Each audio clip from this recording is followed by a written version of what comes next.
Hello,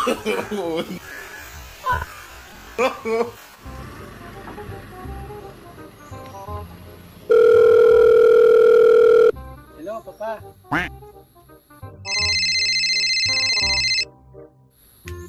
Andito na ako sa sa Pilipinas. Sige anak, susundo kita dyan sa habal-habal. Okay, sige Papa. Hintayin kita dito. Pantayin ko yung habal-habal. Okay, sige.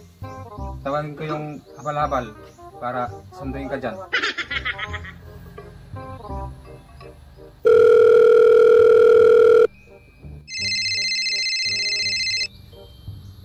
Hello, sir.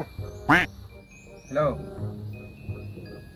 Kuya, pakisundo po ng ko dyan sa may paliparan o sa terminal ng helicopter. Oh, sige. Puntahan ko na rin doon. Ngayon ha. Okay, sige. Sige, puntahan ko. Okay. Sige, bye-bye. Okay.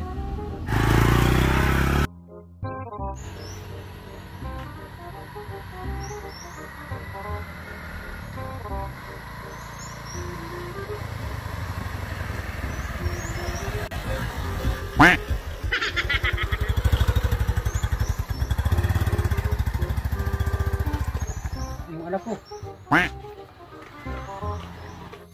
Yung anak. Papa! Buti umuwi ka.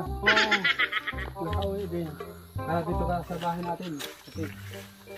Kasi siya na anak sa bahay natin. Ha? Kasi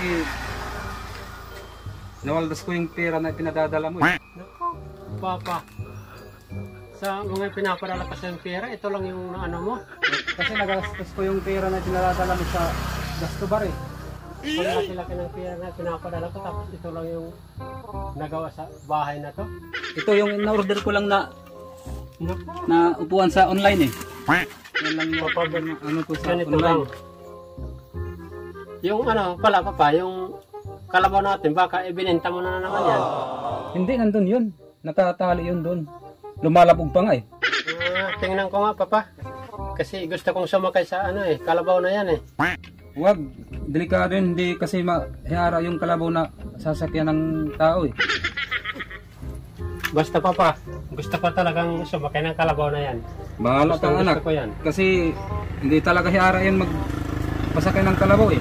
Punta tayo rin Papa, punta tayo rin.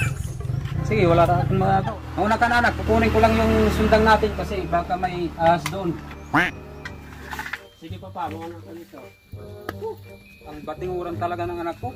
Sabi nang hindi pwede ka nang sumakay sa kalabaw dyan ka na lang sa baboy.